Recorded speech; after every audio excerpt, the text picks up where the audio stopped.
Assalamualaikum warahmatullahi wabarakatuh.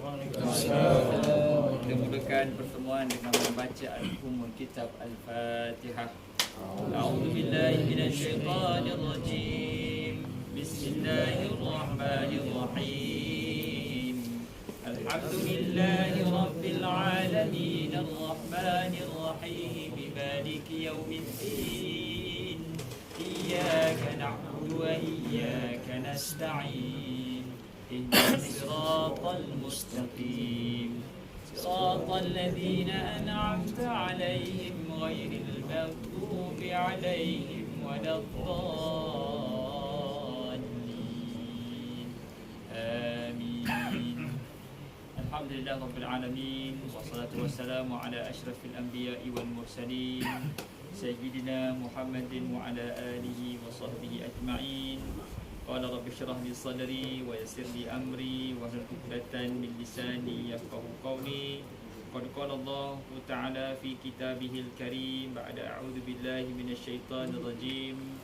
Ya ayyuhalladzina amanu taqullaha haqqa tuqatih wa la tamutunna illa wa antum muslimun. Sadaqallahul azim. Tuan-tuan muslimin, warga kerja yang dirahmati Allah Ta'ala sekalian, pertamanya syukur pada Allah Subhanahu Wa Ta'ala kerana dapat sama-sama kita bertemu pada tengah hari yang berbahagia ini. Mudah-mudahan Allah Subhanahu Wa Ta'ala jadikan ia sebahagian daripada amalan soleh yang kita lakukan bersama, yang mana kata Nabi SAW, orang-orang yang bertemu dan berpisah kerana Allah itu adalah VIP di padang mahsyar. Yang mana kita semua kalau hidup di dunia, kita suka dapat jadi VIP. Kita ni panggil all access lah. Kita ada kad all access tu, kita kira VIP kan. Jadi kita suka kita diraikan begitu. Di padang mahsyar juga ada peluang untuk dapat VIP, all access ni tadi. Salah satunya adalah kata Nabi SAW, dua orang lelaki yang bertemu dan berpisah kerana redha Allah, kerana mencari redha Allah Ta'ala. Jadi kita pasang niat, tuan-tuan sekalian, pertemuan ini biarlah terbina atas rasa kita mencari keredaan Allah Subhanahu Wa Ta'ala di kita yang penuh dengan salah dan silap ini. Kita mengisafi, mudah-mudahan Allah Ta'ala merahmati dan memberkati, insya-Allah. Selawat dan salam ke atas Nabi kita, Nabi Muhammad sallallahu alaihi wasallam. Allahumma salli ala sayyidina Muhammad wa ala alihi washabbihi wa baraka wasallam. Ahli keluarga baginda dan para sahabat, para tabi'in, tabi'in. Doa berpanjangan buat umat Islam yang berada di Syria, di Palestin, di Kashmir, di Xinjiang, di Yaman, yang terbaru di Rusia, di Ukraine. Jadi mereka semua dihilangkan nikmat damai, nikmat tenang. Kita paling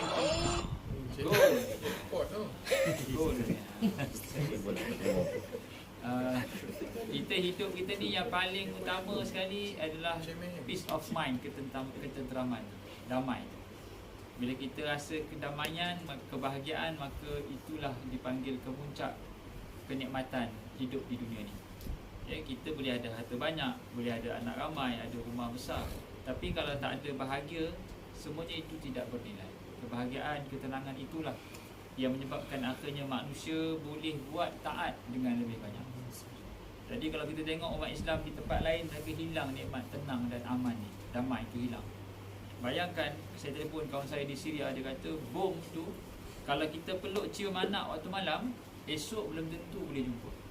Kerana kebarangkalian bom meletup di atas bumbung rumah tu akan berlaku. Betapa fragile, betapa mudah pecahnya hidup mereka. Yang menyebabkan mereka ni kalau malam-malam kira gathering tu, family gathering berhimpun tu, kira belum tentu esok boleh jumpa. Kita Alhamdulillah banyak nikmat Allah bagi, walaupun ialah tak sempurna, tapi terlalu banyak nikmat yang perlu kita syukuri. Jangan ditangisi nikmat yang hilang, selagi mana ada nikmat yang masih belum disyukuri. Jadi kita punya tajuk pada hari ini adalah berdagang di alam barzakh. Tajuk tu memang suspend tu. Bila masuk pula saya nak berdagang pula ni. Kita ni semua pedagang Melaka. Kata Nabi SAW, Nabi pesan pada anak Sayyidina Umar, ya Ibn Umar, ya Abdullah, kun fid dunya ka'annaka gharib au abiris sabil. Jadilah kamu di dunia ini seperti orang yang asing dan bahkan meneruskan perjalanan yang jauh. Pesanan ini Nabi sampaikan kepada seorang budak yang berusia 11 tahun. Nabi kalau bagi arahan, bagi tarbiyah kat budak-budak, dia tak diskaun, bagi terus ni. Kamu ni bersedialah untuk perjalanan yang jauh. Nabi terus letakkan mindset akhirat. Sebab tu budak-budak pada masa tu semua kira nak kalahkan Abu Jahal, nak pergi syurga je. Mereka tak ada, ya Rasulullah, aku nak berperang boleh tak? Oh, sabar. Kau ada mak ayah tak? Ada, bagi khidmat pada mak ayah. Tak sabar nak pergi syurga. Pasal Nabi tu letakkan kita semua ni nak pergi syurga. Apa kata Nabi pada anak muda ni? Kun fid dunya ka'annaka gharib au abiris sabil. Hiduplah di dunia ni seperti orang yang asing, bahkan meneruskan perjalanan yang jauh. Jadi maksudnya kita hidup di dunia ni, dia punya ukurannya mesti jadi orang asing. Orang asing tu macam mana? Siapa tahu jadi orang asing? Kita jadi orang asing macam kalau kita pindah ke satu company lah, kita orang baru lah. Adab orang baru macam mana? Nak pergi tandas pun tak segan-segan, nak tanya pun segan-segan. Kan? Nak pergi makan pun tak ada siapa. Siapa yang berpengalaman jadi orang baru lah. Kita nak, contohnya kita pindah ke satu taman, kita nak sedia baju, kita nak masak, nak pakai kereta, nak pakai motor, semua jadi serba tak kena. Sebab boleh ke? Itulah ukuran yang Nabi suruh kita hidup di dunia. Sebab kita, apa juga yang kita buat mesti berada di bawah lembayung keredaan Allah. Apa yang Allah cakap, itu yang kita kena pastikan kita buat. Dan kata Nabi, bukan sekadar jadi orang asing je. Sebab lama-lama kita jadi orang tak asing. Daripada staff junior jadi staff senior. Jadi daripada seorang yang baru pindah jadi orang lama duduk kawasan tu. Jadi bila kita jadi senior, kita jadi orang lama, kita ada sifat apa? Ada sifat malas. Kita ada sifat apa? Sifat bagi orang lain kata, kau buat lah, aku dah buat dah dulu, kau buat. Sifat itu yang menyebabkan kadang-kadang kualiti kita jatuh. Nabi pesan sebelum nak ada sifat macam ni, au abiris sabil, kita nak bergerak dah. Maksudnya bila kita nak berpindah company tu, kita nak tinggalkan nama. Oh, aku kenang senior ni, dia buat kerja, semua benda dia buat. Dan dia lah yang ajar macam ni. Dia dah tak ada dah, tapi dia betul, jasa dia dekat aku cukup aku ingat. Nampak? Orang yang bakal meneruskan perjalanan yang jauh ni seperti dia singgah di R&R. Kita kalau singgah di R&R, tuan-tuan sekalian, apa kita buat? Minum. Berjaya. Solat. Rokok dulu katanya. Rokok dulu. Kalau tidak ngantuk katanya. Tak boleh Ustaz, saya rokok ni dah tahap wajib dah. Ya ke? Ya. Kalau saya tak rokok itu langgar kita orang. Tak apa, boleh. Boleh rokok ni boleh jadi wajib juga kadang-kadang. Sebab kalau dia membawa orang di belakang tu, risikonya besar. Jadi dia kena rokok juga supaya mata dia cegah. Jadi kalau kita singgah di R&R, kita akan buat benda yang paling penting. Ada benda penting, tapi kita akan buat benda yang paling penting. Kita tak akan bermalam 3 hari 2 malam di R&R. Ada ke gitu? Ada. Ya? Orang gila je malam, pacak kemah. Buat apa ni lah? Kita bermalam kat sini. Jauh lagi, kita nak pergi Ipoh, kita singgah Tanjung Malim. Sekejap je, makan, buang air, salat, zoom juga. Kalau anak kita sibuk main pun, berhenti main pun, pergi tandas sekarang. Ayah tak nak berhenti tempat lain, berhenti sekarang, pergi kencing. Betapa kita suruh buat benda yang penting. Itu lumrah orang musafir. Yang kita sekarang berada ni tuan-tuan sekalian adalah permusafiran. Yang kita berada di Ampang Jaya, Ampang ni. Ampang Jaya dah, Ampang lah. Kita bersinggah je. Dan apa yang berlaku, kita ditakdirkan selisih je masa kita ni. Kita lahir mungkin 50 tahun sebelum dan kita akan mati dalam tempoh 50 tahun ke depan. Itu range kita. Dan kita akan selisih dan kita akan mati. Kita akan berjumpa balik di alam barzah, di alam mahsyar. Cuma kalau kita pernah buat baik, kita seronoklah jumpa. Kalau kita buat tak baik, kita lari. Wih, nampak Cik Mat, sudah Cik Mat. Kita akan lari. Kan? Kita nampak orang yang pernah kita tackle main bola. Oh, dia kejar balik. Dia tackle aku. Padang mahsyar kita lari pada dia. Sebab dia akan collect balik sini. Kau tackle aku kan, aku nak pahala sekarang. Jadi lepas dia main bola, jangan tackle lah. Sudah. Tengok je. Sila. Lepas ni boleh buat friendly lah KDB. Asyik kalah je. Ustaz Sabran pesan, bagi jangan tackle orang. Bagi lalu. Sudah. Jadi secara asasnya kita ni berada di dalam permusafiran. Yang kita akan balik ke kampung halaman, namanya syurga. Kita punya kampung ni tuan-tuan sekalian, syurga. Kita ni ahli syurga belaka semua ni. Kita berasal daripada syurga, kemudian berdagang dalam alam roh, kemudian masuk dalam perut ibu selama 9 bulan, kemudian kita berada di atas muka bumi ini yang dipanggil Darul Fana. Darul Fana ni dipanggil darul ataupun tempat hancur. Kullu man 'alaiha fan wa yabqa wajhu rabbika dzul jalali wal ikram. Apa yang ada di atas muka bumi ini semuanya akan hancur. Kullu man 'alaiha fan. Yang kekal hanyalah Allah. Dan kehancuran itu kita boleh tengok pada diri kita ni.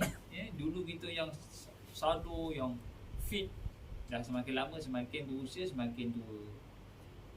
Mata yang sharp dah jadi tak nampak. Gigi yang kuat dah start goyang sana goyang sini. Badannya ataupun otot yang keras dah pun kendur. Itu semua tanda sign of aging. Gigi cabut, rambut dah nampak. Dah Cik Mat. Putih yang janggut. Rambut dia tak ada. Rambut dia tak ada. Contohlah. Ramai yang buat tak ada juga ni. Tapi tak apalah, kita semua ke arah itu. Matinya diri kita tu tanda bahawasanya kita nak berangkat. Allah hantarkan panggilan. 1 panggilan, 2 panggilan, 3 panggilan. Putih rambut, mata tak nampak, gigi sakit. Lepas tu berita kematian, sana mati. Itu semua adalah isyarat kita punya giliran akan sampai. Kita akan masuk ke alam kubur. Yang mana alam kubur ni nanti dia akan duduk di situ. Kita akan duduk di situ penuh dengan azab kubur. Kata Nabi SAW, ada 2 orang yang kena azab kubur. Yang pertama, orang yang kencing tak basuh. Ni tak boleh discount. Nabi bagi tahu dah. Nabi lintas satu kubur, Nabi kata 2 orang kubur ni sedang diseksa. Maka sahabat tanya, apakah sebab dia diseksa ya Rasulullah? Dia orang ni tak ada buat dosa besar sangat pun. Besarlah juga, tapi tak besar mana. Pertama, kencing tak basuh. Kita nampak simple je. Tapi dengan sebab kencing tak basuh, semayang tak sah. Sejadah kotor, baju kotor, mengkotorkan orang lain. Solat tak sah lah kalau ada najis. Bila solat tak sah, lagi besar lah dosanya. Tapi asasnya badan tu tak suci. Yang kedua apa dia? Yamshi bin namimah, berjalan sambil membuka aib orang. Cerita nak cari gaduh dengan orang lah ni. Cerita aib orang, buka tajassus, sembang aib orang. Ini jadi asbab azab kubur. Jadi paling kurang sebelum kita nak bergerak ke alam barzakh, maka pastikan kita dah settle dulu hubungan dengan manusia. Sebelum kita nak berdagang ke alam barzakh ni, kita kena settle dulu dengan hak manusia. Jangan kita ngumpat, jangan kita jaga aib, jangan kita buka aib orang. Nanti cerita yang sampai tu bertukar tu. Ali makan roti bergali di bawah rumah. Sampai kat B, Ali dan bergali makan roti. Ada lain dah. Tadi roti tu bergali punya dia makan. Sampai orang ketiga, bergali makan roti, Ali tak makan apa-apa. Sampai orang keempat, Ali bergaduh dengan bergali. Roti tak siapa-siapa ambil. Sampai orang 10, kesian Ali dah mati, tak dapat makan roti. Cerita tu bertukar kerana kita tak tahu apa yang berlaku sebenarnya. Penyudahnya nanti di dalam barzakh tu nanti kita terpaksa ambil, kita terpaksa rugi. Pahala kita bagi ke orang, dosa orang tu kita pikul. Itu dipanggil muflis akhirat. Muflis akhirat tu bila mana segala pahala yang dia ada dibagikan. Baik. Lepas kita berada di alam dunia ini, tuan-tuan sekalian, kita akan masuk ke alam barzakh. Yang mana alam barzakh ni, kata Nabi SAW, akan terhindarnya kita daripada azab kubur dengan satu amalan. Siapa tahu amalan tak dihindarkan daripada azab kubur? Baca surah Al-Mulk. Al-Mulk, ya. Kata Nabi SAW dalam Quran, satu surah yang memberi perlindungan kita daripada azab kubur, iaitu surah Al-Mulk. 30 ayat surah Al-Mulk. Siapa meninggal malam tu dan dia dah baca dah malam tu, maka baginya tidak ada azab kubur. Allahu Akbar. Macam kita bawa kereta, ada road tax dan takaful kereta. Kita berlanggar kereta orang pun kita tenang, relax lah, relax. Kereta saya ada road tax, ada insurans, no problem, kita pergi claim. Kan. Yakin tak kita? Kita akan yakin lah, sebab kita covered. Ada polisi yang hidup contohnya.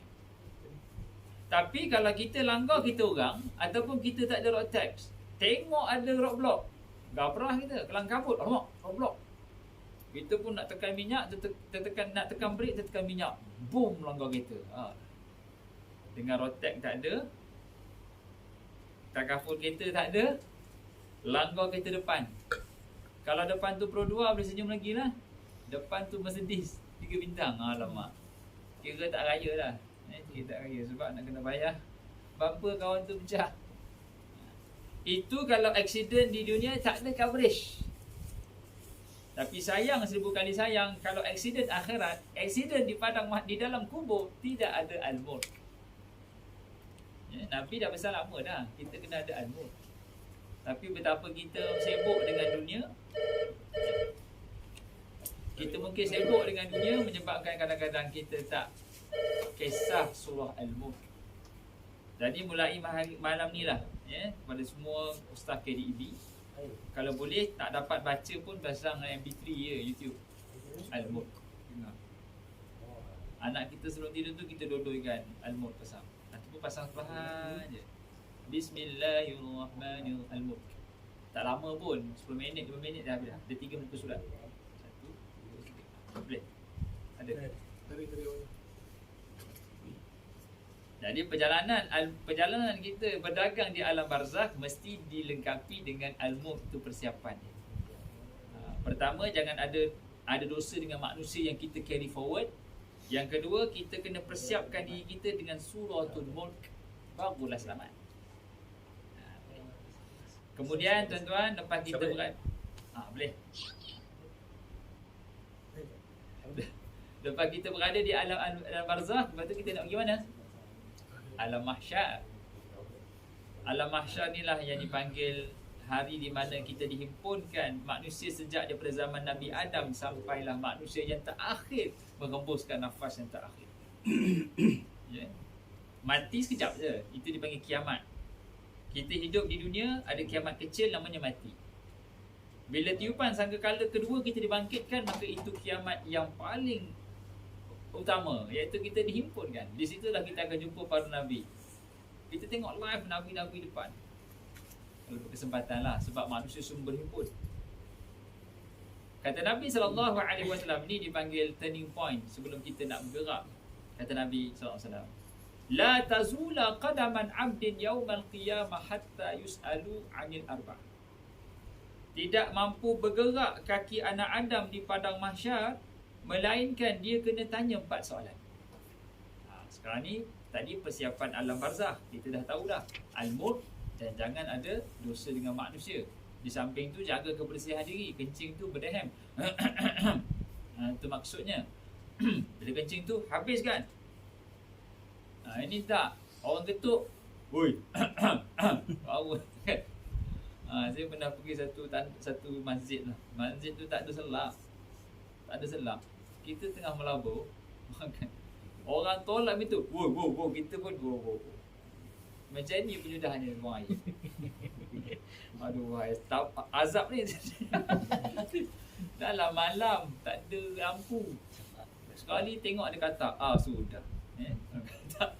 Saya ni orang penakut katak sikit. Pernah trauma, terpegang katak, nak cari kayu, katak, balik. Bukan katak kecil-kecil anak ni, katak kodok besar tu. Oh, yang jenis makan semua benda tu. Oh, risau kita. Kan? Dia silap kemudian dia makan lain pula dah katak ni. Saya cakap dekat AJK, kalau boleh adalah selak tu. Ini dah lah selak tak ada. Penyangkut itu pun jatuh. Kita sangkut jubah. Rap. Aduh, hai. Lepas ni janganlah. Kalau balik kampung, baikilah. Dia panggil infrastruktur tandas tu. Teruk benar saja. Dia tu Ustaz, tandas memang tak ada orang guna. Yang guna orang kampung je. Dah kalau musafir, memang nak guna tandas. Paling kurang adalah selak ni. Pilih pipe tak ada kepala. Oh, itulah kepala pipe, itulah kunci, itulah penyangkut. Dia kata. Guna yang sama je. Memang dahsyat macam MacGyver dah. Pusing air, selak pula dah sangkut. Kita nak buang tandas, kita nak buang air, macam-macam aktiviti nak buat, dah kena sangkut. Jadi di alam mahsyar ni kata Nabi SAW, kaki kita ni tak boleh gerak sikit pun, sikit tak boleh gerak.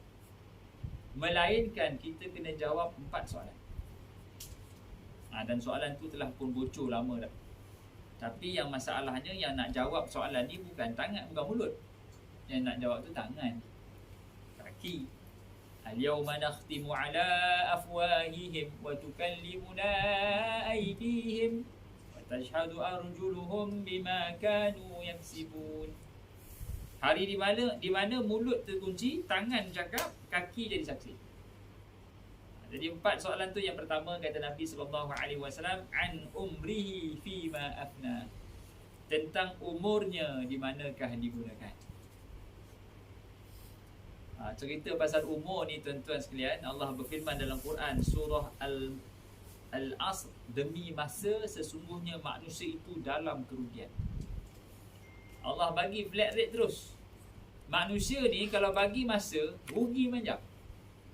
Daripada muda dia ada masa sampailah dah tua, masa dia tu tak pernah nak diberikan secara serius untuk meneliti perjalanan ke alam barzakh. Manusia kalau ada masa, ada kesihatan, ada wang ringgit, dia mulalah.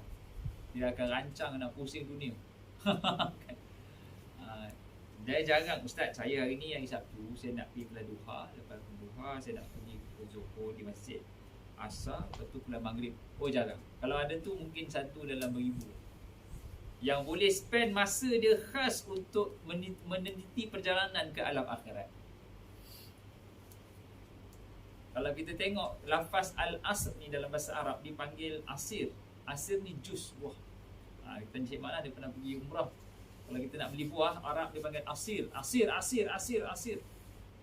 Allah sebut surah al-asr ini demi masa yang boleh dikaitkan dengan jus buah-buahan.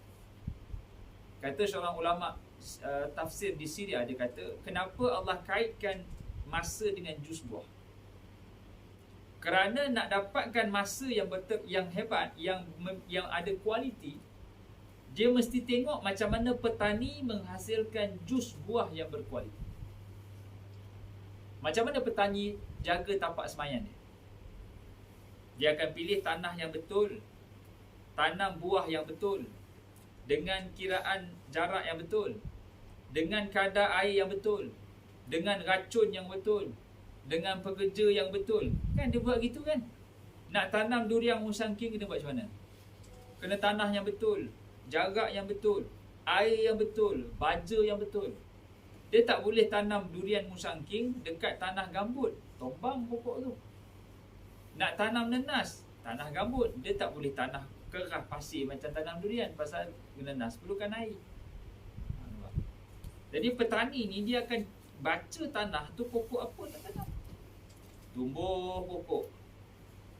Dan dia tak boleh tanam durian macam tanam padi. Tumbuhlah engkau. Tak boleh. Dia kena betul-betul tanam atau anak pokok semai. Bila dah tumbuh anak pokok, siram air pula. Air siram. Tak boleh siram macam 3 tahun punya supply siram. Buat apa tu bang? Siram air. Banyak je air. Senang Ustaz, 3 tahun punya air. Pakcik kalau macam ni siram air bukan pokok mati, pakcik pun mati tau saya siram macam ni. Dan siram macam ni macam pilih bomba dah. Oh iya ke? Tak boleh ke siram macam ni? Fikirlah pakcik, takkan nak supply 3 tahun punya air. Sikit-sikit lah. Setahun, sebulan pun dia mati. Sikit-sikit bagi air. Racun pun sama. Baja pun sama. Dia kena ada stage dia. Dia tak boleh tembak tu pun racun daun, baja daun, baja buah, baja semua baja dia letakkan ke pokok tu, tak jadi lah. Itu petani. Saya pernah pengalaman duduk di New Zealand. Nak cerita pengalaman. Saya duduk di New Zealand ni, saya kerja petik buah ceri. Dia ada buah ceri, dia ada buah pear, dia ada buah apple. Yang paling mahal gaji ceri lah. Ceri New Zealand dia warna maroon. Siapa tengok kat kedai tu dia maroon. Jadi owner kedai tu kata awak boleh makan semua buah, tapi tak ada bawa balik. Jadi kita pun makan lah. Ambil panjat tangga makan atas pokok. Oh sedapnya. Tapi kan bos bagi. Baru makan 10 biji perut dah berdentum dah. Gong. Sakit perut. Dia ada chemical kat buah tu. Itu pun cari jamban. Jamban tak ada. Cari sungai. Sungai New Zealand tu saya melabur di situ. Ada ikan tap trout. Saya duk risau dia zup. Ikan salmon ni dia berenang lawan arus. Jadi dia ikan salmon ni dia lawan arus. Dia menetas di hulu. Dia akan bertelur di hulu. Lepas tu dia pergi ke hilir. Itu ikan salmon ni mahal. Ikan salmon dia ikan yang berkulit warna daging dia warna merah. Ikan salmon kan. Kawan dia white meat tapi dia warna merah. Jadi bila kita melabur tu tengok risau ada anaconda ke buaya tapi dah tak ada jamban. Patutlah owner tanah tu kata kau makanlah kalau nak. Kita lurus je kita makan lah. Rupanya perut sakit.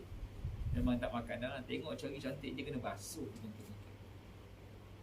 Dia serkupkan sangkau tu macam Cameron Highland tu, strawberry tu serkup. Jadi cherry pun dia serkup. Dia serkup habis. Sebab sayangnya dia kepada kebun tu.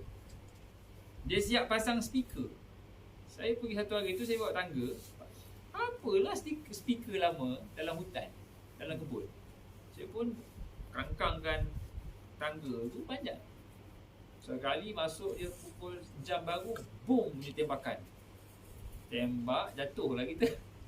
Bila jatuh tu patah satu dahan. Dia sebenarnya speaker tu memang dia pasang untuk halau burung. Jadi bila burung datang, dia boleh koyakkan jaring tu. Jadi bunyi speaker ni, burung lari lah. Burung balik, lagi balik. Tapi subhanallah, owner kebun ni sangat sayang. Sebab apa dia kata? Sebab satu kebun tu dia boleh bagi profit banyak. Dia akan eksport, dia akan jual di pasar tani, tapi banyakkannya dia ekspor. Itu petani sayangkan tanah. Dan dia akan pastikan semua SOP tu cukup jaga. Barulah menghasilkan profit yang dia idam-idamkan.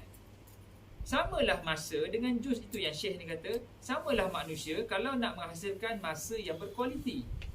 Dia kena tengok macam mana petani invest diri dia untuk bangunkan tanah tu. Ingat apa durian yang dekat Raub tu kena ambush, tutup semua. Dia dah invest bertahun-tahun dah. Dan akhirnya terpaksa ambil pasal tanah haram kan. Macam mana memang tak boleh buat apa lah. Dan sendiri pun ingat risiko dia tanah haram ni memang kena kaut lah. Jadi masa kita ni tuan-tuan sekalian akan ditanya di hadapan Allah Ta'ala. Jadi masa yang banyak ini adalah amanah yang perlu kita jawab depan Allah Subhanahu. Bila-bila lagi kalau masa kosong, banyak masa kosong, itu semua adalah soalan-soalan bola tanggung yang kita mesti kena bersedia untuk sambut soalan. Jadi kalau kita tak rancang, percayalah banyaknya masa kita ni habis tanpa ada benda bermanfaat. Paling kurang kalau kita tengok umur kita, sekarang ni umur kita berapa? Mungkin kita rata-rata 40-an, 30-an, 40-an. Ada tidak jumlah itu sama dengan jumlah surah Al-Quran yang kita hafal? Contohnya tahun ni kita 45 tahun. Ada tak 45 surah yang kita hafal? Umur kita 35 tahun. Ada tak 35 surah Quran yang kita hafal? Masuklah juzuk amal, masuklah An-Nas ke, Qul a'udzu birabbil falaq ke, Inna a'taina ke, Wal Asri. Masuk semua tu. Ada tak 45? Kalau tak ada, betul lah kata Allah Ta'ala. Banyak masa kita ni bukan pada tempatnya, bukan pada prioritinya, keutamaannya. Banyak pada benda lain yang kita tak boleh nak ukur pun apa yang kita dapat daripada masa itu. Jadi paling kurang kalau umur kita 60 tahun, tolak 15 tahun kita belum akil balik, tolak lagi 10 tahun mungkin kita tak serius. Kita serius tak umur 25 tahun. 60 tolak 25, 35 tahun. Kalau dengan kadar setahun satu surah, paling kurang kita ada 35 surah. Itu pun tak ada. Maksudnya apa? Maksudnya kita tidak pernah merancang untuk menghafal Quran, meningkatkan kualiti diri kita di sisi Allah Subhanahu Wa Taala. Kalau sama juga dengan Al-Mulk. Al-Mulk ni 30 ayat saja, surah Al-Mulk. Kalau kita ambil lah 1 tahun 1 ayat, 30 tahun kita khatam Al-Mulk. Pendek je surah Al-Mulk ni, 1 muka. 2 muka setengah. Tapi disebabkan kita tak serius dengan masa yang Allah Ta'ala berikan, maka kita akan jawab kepada masyarakat. Satu. Yang kedua, kata Nabi SAW, perjalanan berdagangnya kita di alam barzakh itu bermodalkan apa? Bermodalkan yang nombor 2. Tadi bermodalkan masa. Itu cara tanda orang berdagang kan, ada modal dia, modal masa. Yang kedua, modalnya adalah modal tenaga. An jismihi fima ablah. Tentang tenaganya, tentang pemudanya, tentang kekuatannya mana dibuat. Allah tak bagi kita badan sasa, Allah tak bagi kita tenaga dengan murah, dengan percuma, tak. Allah katanya balik. Contohnya kita ialah baru ni kita habis melewati Iran melewati Iran. Siapa join melewati Iran? Tak join. Join join. Saya tak join melewati Iran pasal saya memang hari-hari run kat melewati. Kan? Ustaz tak join melewati Iran. Saya hari-hari run kat melewati. Kan hari tu dah terserempak dengan Jumaat dengan hari. Tapi tak sempat sebab saya nak join. Tapi register lambat. Lepas tu baju sebanyak dah habis. Lepas tu bila nak register tengok semua 15 km je, 7 km semua dah habis. Jadi saya tak payahlah sebab pukul 5 kalau 15 km baru sejam setengah berlari tu. Sejam setengah lah berlari. Saya kata larat 5, 6.30. Dah subuh lagi. Tapi Allah akan tanya jasad kita ni, jisim. Kalau tengok orang pergi gym, bumerang kan pergi gym. Angkat besi, turun besi, berkilo-kilo besi dia angkat. Allah akan tanya tenaga banyak buat apa. Tapi sayang kalau badan kuat tapi tak boleh bangun solat subuh. Dia boleh pergi gym pukul 3-4 pagi, pukul 3 pagi masih lagi angkat besi. Turun daripada gym tu makan ayam pula. Makan telur ayam tu biawak pun takut. Dia bukan makan telur, dia sedut telur tu. Oh, sedut telur.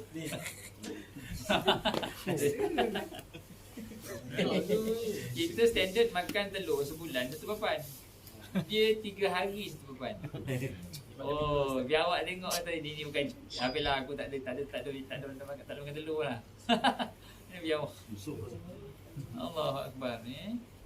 Tapi sayang nak kata kuat itu bermanfaat. Subuh dia tak mampu angkat kelopak mata dia. Berapa kilo kelopak mata? 2 kilo. Tak ada kilo. Dia kelip dia pun tak tahu. Cuba tanya orang yang fitness, berapakah kalori terbakar dengan hanya kelip mata? Tak ada kalori terbakar pun. Maksudnya apa? Maksudnya tidak perlukan apa-apa pun.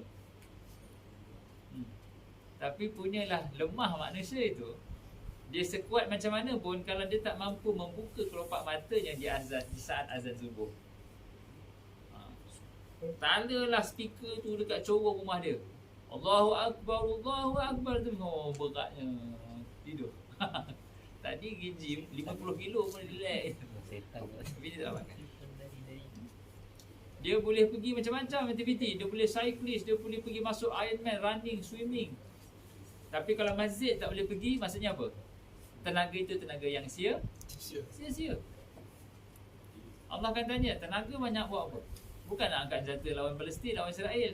Nah, kita duduk di KL ni, kita di Malaysia ni, tenaga yang banyak ni kita perlu buat apa? Kita kena buat taat. Tenaga yang banyak bermodalkan tenaga inilah untuk baca Quran, solat, apa lagi? Puasa, apa lagi? Buat baik. Tuan-tuan beruntung pasal kerja KDB. Pasal boleh angkat barang-barang yang menghalang lalu lintas, boleh mudahkan urusan orang, itu semua dipanggil sedekah. mengalihkan sesuatu yang berada di pertengahan jalan itu sedekah. Itu semua sedekah. Maksudnya kerja kita ni kerja yang sedekah. Membuang sesuatu yang menghalang lalu lintas. Itu satu sedekah. Baik. Jadi Allah akan tanya kita modal dagangan kita iaitu tenaga. Pastikan tenaga yang Allah berikan ini kita rancang nak buat apa. Masa pun ada perancangan, tenaga pun ada perancangan. Jangan kita sekadar merancang untuk aktiviti-aktiviti duniawi. Kita mesti start ada perancangan. Bila aku nak start hafal surah Al-Mulk? Bila aku nak start puasa konsisten ataupun puasa Isnin Khamis? Bila aku nak start Qiyamul Lail? Sebab tenaga banyak. Orang boleh tengok Juventus lawan Manchester lah. Kan. Siapa baru ni Barcelona lawan Real Madrid kan? Kalah Madrid 4-0 kan? Kita tengok bola belaka. Semua tengok kuliah ni. Kan? Saya tengok kalah Real Madrid 4-0 El Clasico. 4-0 betul-betul dia titik Real Madrid ni. Benzema tak main tu. Benzema tak main Benzema Perancis pun dah tak main. Cuti dah banyak. Baik, dia dah kena terminate katanya. Baik. Jadi modal yang kedua kita nak berdagang di alam barzakh ni adalah bermodalkan tenaga kita, tuan-tuan. Jadi pastikan tenaga yang kita ada ni adalah benda yang boleh kita jawab kepada empunya modal. Siapa empunya modal? Allah. Baik, modal yang ketiga. Berdagangnya kita di alam barzakh ini, kata Nabi SAW, Allah akan tanya tentang harta. An malik min aina iktasaba wa fima anfaqa. Tentang hartanya, mana dapat, mana belanja. Ini yang paling susah nak jawab. Sebab Allah tanya 2 kali. Mana dapat? Satu hal. Alhamdulillah halal Ustaz. Okey. Mana belanja? Allah. Itu yang susah tu. Nak dapat duit itu pun dah penuh dengan susah payah kita nak jawab. Ya Allah, aku tak tahu. Ya Allah, tiba-tiba ada duit masuk dalam akaun. Aku pun guna je. Rupanya orang telefon, minta maaf cik, salah akaun. Minta maaf lah, saya dah guna. Kan? Tak masuk-masuk katanya. Tak boleh. Kena pulangkan balik. Kita pula jenis memang membujur lalu melintang patah. Asal masuk je aku sauk katanya. Halal ke haram ke nombor 2. Judi, tikam ekor, rasuah, semua kita sauk. Kita akan jawab besok depan Allah Subhanahu Wa Taala. Tikam nombor ekor, judi. Member kata alah ikhtiar lah RM10 je.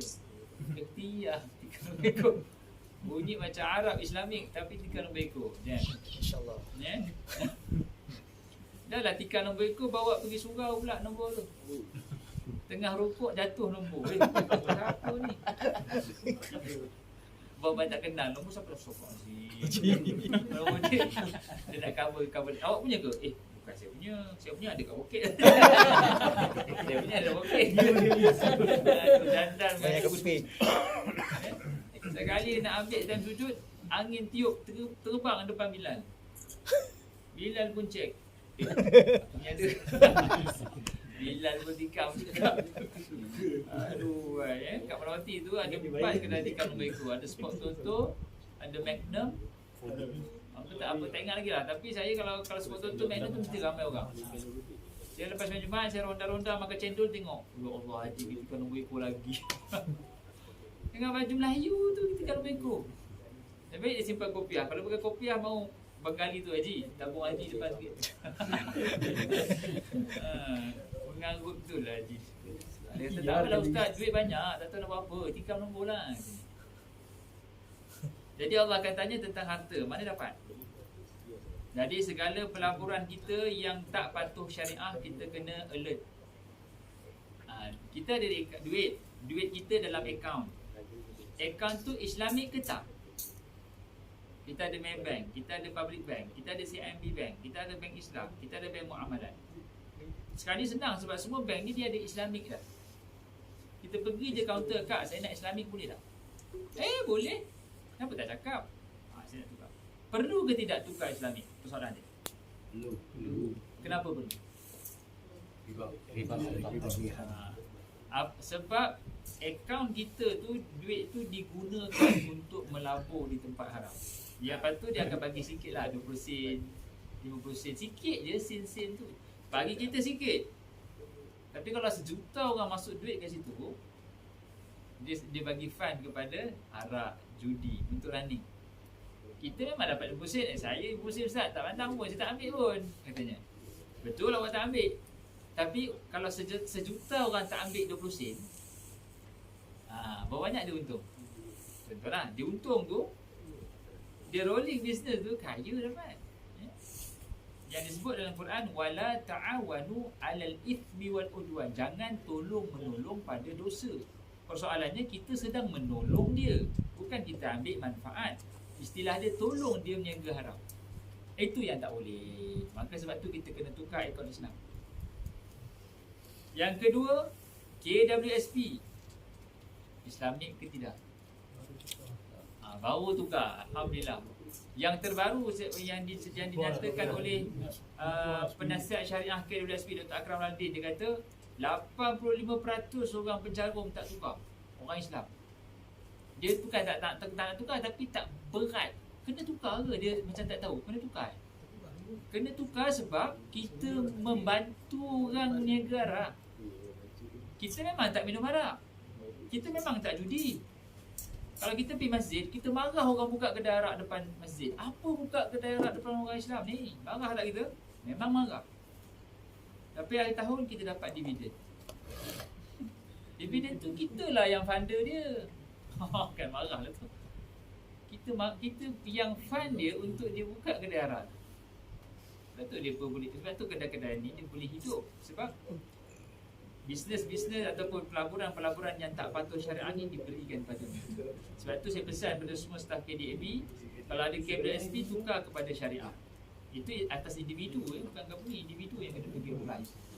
Jadi kalau company dia tak bagi, individu. Sebab dia nak biar individu tu yang pilih Islam.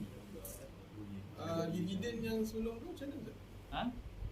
Dividen yang sebelum tu? Sebab yang patuh syariah baru ada tahun lepas kan? Betul. Yang sebelum tu kata yang Dr. Akrali kata, Dr. Zahrudin dia kata, dividen yang haram sebelum tu kena bersihkan. Dia bersihkan. Maksudnya sama ada kita bagi jalan ataupun kita bagi anak yatim. Dan ada juga sebahagian mengatakan kekal di dalam tu. Kiraan dia kena pergi ke WSP. Kena pergi ke kaunter tu. Kaunter tu sendiri yang akan decide. Tak silap saya, dia orang ada satu mekanisme, kekalkan dalam tu, nanti dia bersihkan sendiri. Once kita dah opt, dah pilih untuk syariah, dia ada mekanisme untuk bersihkan dalam tu. So maksudnya yang dah lepas tu, yang kita tak pernah keluar, dia akan bersihkan ni. So dia akan buatlah macam-macam lah. Pandailah pegawai syariah duduk dalam tu yang buat. Jadi kita nak kena tahu angle mana, sudut mana dapat duit. Kita dapat daripada gaji insya-Allah halal. Kita kerja halal, insya-Allah halal. Cuma kadang-kadang kita tak kerja betul-betul itu, sikit-sikit lah kita infak, kita zakat tu dia bersih lah sendiri. Tapi yang penting dapat tu daripada kerja yang halal. Kemudian mungkin kita dapat hadiah halal. Kita dapat hibah, bos belanja, semua tu halal betul. Kan? Orang belanja memang halal. Tapi orang rasuah tak halal lah. Kan? Belanja boleh, lepas tu minta balasan. Ini macam tak. Itu tak boleh lah.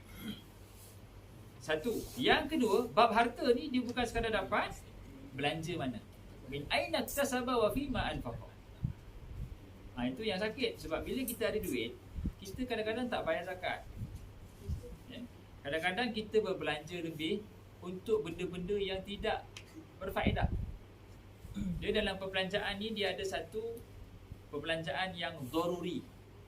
Satu hajiat, satu tahsiniyat.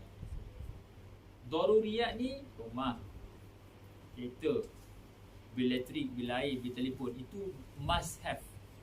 Maksudnya kalau kita tak ada rumah, mana nak duduk? Jadi perbelanjaan tu wajib. Perbelanjaan kedua, nice to have. Kalau ada, kalau tak ada, tak apa.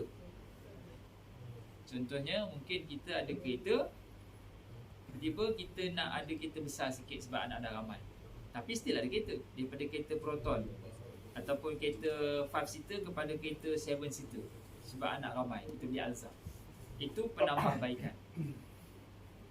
Nice to have. Tak ada pun tak apa sebab kita ada kereta. Daripada rumah kita renovate sikit, tambah bilik.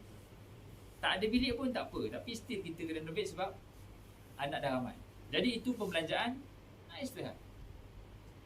Yang ketiga, pembelanjaan have. Orang ada je belanjaan. Ataupun hajat, yang rasa berhajat. Aku berhajat untuk ada kereta satu lagi. Kalau tak ada, tak ada pun tak apa. Kereta yang ada ni, upgrade satu dah jual yang lama, beli yang satu. Janganlah bayar dulu kereta. Di saat kita nak tahukan zakat kita ni, mana yang boleh tolak? Zakat hanya boleh tolak pembelanjaan ni, daruriyat ni. Yang lain-lain ni tak boleh kita belanja. Lepas tu kita kata kat pegawai agama zakat tu, saya tak ada duit sebenarnya, pasal habis dah belanja. Pegawai tu kata, apa yang awak belanja? Astro, apa lagi? Jalan Korea. Adakah itu semua boleh tolak zakat? Sebabkan kita subscribe Astro sebulan 100, jadi zakat kita tak payah-bayar. Boleh ke kita? Nak jawab depan Allah cinta? Tak payah zakat ke? Tak, ya zakat. Ya Allah, duit tak cukup. Sekali zakat, sekali dia punya Astro lagi, dia punya upgrade, dia punya telefon plan dia lagi. Jadi perbelanjaan ni tak boleh kita kecualikan untuk tolak zakat. Tapi itu yang berlaku. Dia punya income dia tahunan dia 80,000. Tapi tak bayar zakat. Dia kata saya masih lagi miskin. Saya kata cuba awak declare sikit. Oh, rumah pertama 500, rumah kedua 400. Banyaknya rumah. Semua rumah tu kira perbelanjaan yang terpaksa dia tolak zakat. Tak boleh. Sebab dia ada income daripada sewa dan sebagainya. Jadi tuan-tuan sekalian, sebelum kita nak turun ke alam barzakh ni, ke alam mahsyar, duit kena pastikan kita belanja betul pada tempatnya. Dan kalau duit lebih, dia kena zakatkan. Kalau nak belanja, nak bagi nafkah pada isteri, wajib nafkah pada isteri. Walaupun isteri tu gajinya lagi besar pada suami, wajib suami bagi duit. Walaupun RM10 pelepas tanggungjawab. Ini nafkah abang pada awak. Walaupun abang tahu gaji awak besar. Kena ada. Ni tak, isteri lah belanja makan, isteri lah bayar bil telefon, bil elektrik. Lepas tu kita pun tak tahu je. Itu semua hutang tu. Silakan. Tanya, macam saya duduk jauh kan. So nafkah, tempat tinggal, pakaian dan makan. Okay, so tempat tinggal mana Ustaz? Tempat tinggal dia. Sebab dia duduk dengan mak mentua saya. Tapi rumah awak dah ada. Ada, tapi dia tak nak duduk seorang. Jawapannya selesai lah nafkah tu. Tak apalah. Tak apa. Sebab dia redha lah. Dia redha sebab rumah dah awak sediakan. Lepas tu dia duduk rumah mak dia. Jadi secara hukumnya dah selesai. Itu pilihan dia. Saya pernah jumpa satu couple ni, dia bercerai setelah 15 tahun berkahwin. Dan dia duduk rumah mentua dan tak ada anak lah. Dia duduk mak mentua, rumah perempuan. Bila berlaku perceraian, patutnya cerai ni suka sama suka. Suka sama suka je kan. Tapi lawyer perempuan tu kata, dah halang cerai, claim lah. Claim lah, claim apa? Selama ni tak pernah duduk rumah sendiri, tak pernah. Itu semua boleh claim. Daripada hari pertama kahwin sampailah 15 tahun. Boleh claim tu. Boleh claim boleh claim. Sekali dia claim semua RM400,000. Dia terpaksa jual rumah untuk bayar claim isteri, bekas isteri. Memang sakit lah. Memang sakit. Sebab dia claim since daripada hari pertama tak pernah bayar nafkah. Sebab diingatkan, sama-sama suka kan, happy. Tapi bila bercerai, lawyer tu dia nak makan komisen. Kan lah kan, anak perempuan dia dapat 10% tu, 10%, RM40,000 dapat. RM40,000 apa, saya tekan lah. Sebelum dia nak kahwin lain kak, claim dulu. Oh ya, boleh claim dulu. Nanti dia kahwin, dia lupa dah kak. Paling kuat dia kenang jasa kak. Ya. Kenang jasa. Lawyer dia kasih cara. Sebab tu fikir banyak, kita menyesal aku cerai. Kalau tidak, kawan tu tak nak cerai, nak kahwin je. Menyesal cerai. Mudahnya tak boleh kahwin lagi.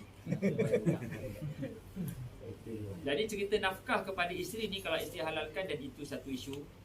Tapi wajib memberi nafkah kepada isteri itu adalah hak dia.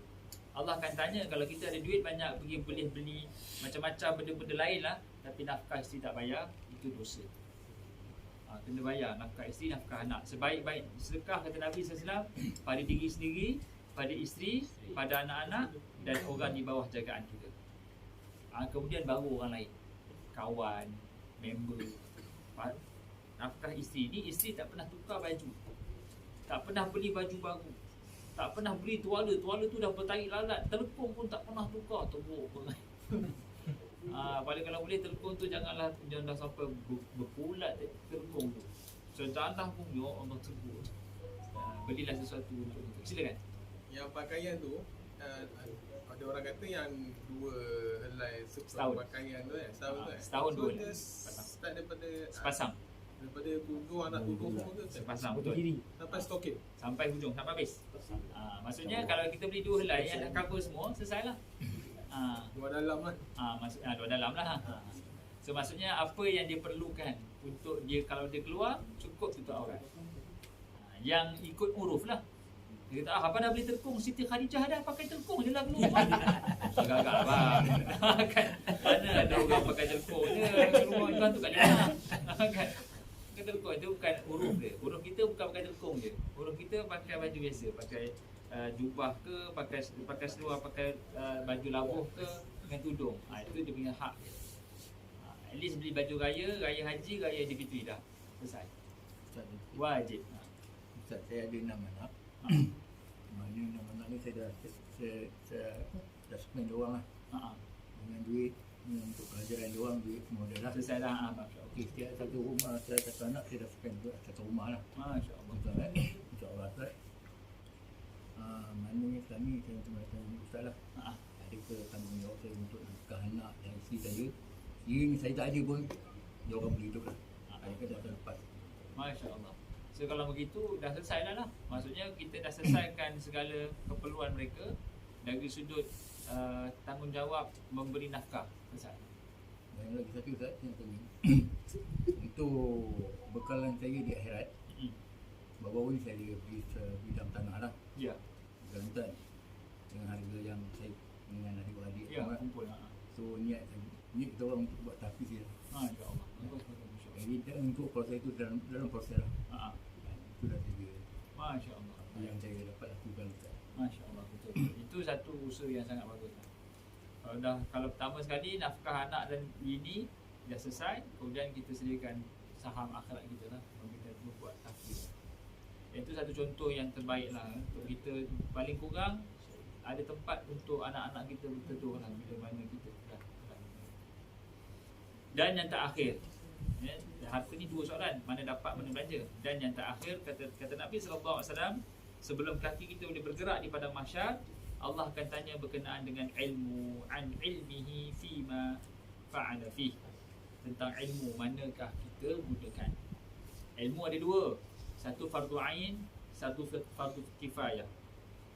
Fardu kifayah ni yang kita buat ni, pasang pintu, repair kereta, orang sakit, nak mandi jenazah, itu semua fardu kifayah.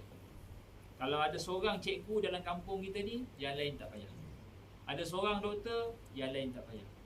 Tapi kalau fardu ain tak boleh. Seorang je pandai ngaji, yang lain tak apa. Tak boleh, semua kena pandai ngaji. Seorang je solat Jumaat, yang lain tak payah. Tak boleh. Semua kena bertanggungjawab solat Jumaat. Jadi fardu kifayah dengan fardu ain ini dua-dua penting, tapi paling penting fardu ain. Pernah saya nak salam satu couple, satu pengantin lelaki lah nak nikah. Saya tanya, awak pengantin lelaki je? Saya Ustaz nak tanya satu, apakah kadar kitaran haid bagi seorang isteri? Itu benar jauh. Kitaran haid ni, kitaran haid ni perempuan. Kitaran haid muslim perempuan, dia ada minimum hari, maksimum hari. Berapa hari? Dia terkejut. Dia kata saya tahu minimum maksimum minyak motor saya tahu. Minyak perempuan saya tak tahu katanya. Tu cakap macam ni payah ni, nanti kamu nak jadi suami susah ni. Kalau berdarah aja macam mana? Kalau sebulan darah macam mana? Sebulan darah, sebulan cuti lah Ustaz. Itu yang ada kat pejabat tu 2 bulan tak solat. Dia kata saya selalu cuti Ustaz, berdarah aja. Tak solat. Tak solat Ustaz. Suami tak cakap apa-apa. Suami kata kalau cuti lah. Allahu Akbar. Habis tu suami saya ni Ustaz, mujurlah nampak darah tu baru tak solat. Suami saya tak berdarah pun tak solat. Perangai. Jangan. Itu saya pengantin. Bapak pengantin lah. Bapak pengantin tolong pesan panggil lah.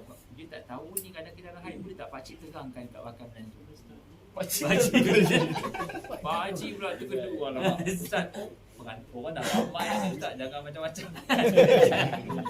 Makcik pun dah lama menopause Ustaz. Lama dah pakcik lupa. Jadi bapak mentua dengan menantu pergi register kelas agama. Tapi nak cerita begitulah, ilmu ni wajib. Kita bermodalkan ilmu ni nak kita berdagang seorang-seorang di alam mahsyar. Kalau kita tak ada ilmu, kita wajib tuntut. Wajib menuntut. Samalah kita, anak-anak kita, kalau isteri kita jahil, kita tak mampu nak ajar. Kita kena buat apa? Kita kena benarkan dia pergi belajar agama. Pergi awak pergi kuliah duha ke kuliah maghrib, pergilah. Abang tak mampu nak mengajar agama. Abang sekarang ni tengok YouTube je. Tangan ada. Kau YouTube kan macam-macam cerita kau tengok. Bukan tengok ke ceramah tu, ke drama Korea. Kan. Alah YouTube pun tak apalah bang. Okay, boleh lah. Tapi kau, abang dah bagi kau pergi belajar agama. Nanti kau jangan nak dakwa abang Abang dah bagi suruh pergi belajar agama. Wajib untuk kita bagi arahan pada suami, pada isteri untuk belajar ilmu agama pasal kita tak mampu. Kalau susah sangat kita panggil ustaz, boleh datang rumah saya ajar fardu ain. Daripada bab taharah, bab fiqh solat, bab puasa untuk ahli keluarga saya je. Boleh. Lebih bayarlah sikit kat ustaz tu. Dia datang jauh tu semua. Ni ustaz yang ajar jauh-jauh. Ustaz, lillahi ta'ala je. Ustaz kata alhamdulillah lah. Ini kalau plumber ni repair, mau dia sekut mangkuk jamban. Ustaz datang pun lillahi ta'ala bagilah sikit minyak, duit masa, duit makan apa semua. Ini ada bolehlah lillahi ta'ala. Tapi kalau ustaz tu pergi stesen minyak, bos, bye. Lillahi ta'ala bye. Nak nanti dia mandi minyak lagi ada. Bayarlah dah isi minyak. Jadi begitulah 4 soalan yang bakal kita bawa bersama di alam barzakh, di alam mahsyar untuk kita jawab. Lepas 4 soalan tu jawab, baru boleh jalan cari Nabi Muhammad SAW untuk minta syafaat. Itu pun jauh punya perjalanan nak jumpa Rasulullah SAW. Nak cuba bayangkan betapa ramainya manusia nak cium Hajar Aswad. Ini Cik Mak ramai pergi umrah tu ramai. Tapi lagi ramai manusia di padang mahsyar nak jumpa Nabi untuk minta syafaat. Jadi saya kira apa yang baik itu daripada Allah Ta'ala, yang kurang itu kelemahan diri saya. Mohon maaf di atas kekurangan, terima kasih di atas perhatian dan jemputan semua. Dan di akhir ni saya nak ucapkan selamat menyambut bulan Ramadan, selamat berpuasa. Mudah-mudahan Allah Ta'ala berikan kekuatan kepada kita semua untuk melakukan ibadah sebanyak mungkin di bulan Ramadan. Dan kita tak tahu kita jumpa lagi ke tidak Ramadan tahun depan. Dan yang pasti kalau kita jumpa Ramadan tahun ini, bukanlah suatu kebetulan. Dalam hidup orang Islam tidak ada kebetulan, melainkan semuanya takdir Allah Ta'ala. Allah takdirkan begitu. Maka Allah sampaikan kita Ramadan untuk kita jadi insan yang terbaik. Rebut peluang Ramadan ini, kerana pada malamnya ada malam lebih baik daripada 1000 bulan. Jadi apa yang baik itu daripada Allah Ta'ala, yang kurang itu kelemahan diri saya. Aku lemah dan tasma'amun, aqul qawli hadha wa astaghfirullahaladzim li wa lakum. Wassalamualaikum warahmatullahi wabarakatuh. Kita tangguh pertemuan dengan tasbih kafarah dan suratul Asr. Subhanakallahumma wa bihamdika, asyhadu an la ilaha illa anta, astaghfiruka wa atubu ilaik. Bismillahirrahmanirrahim. Wal 'asri innal insana lafi khusr illa alladhina amanu wa 'amilus solihat wa tawassaw bil haqqi wa tawassaw bis sabr. Wassalamu alaikum.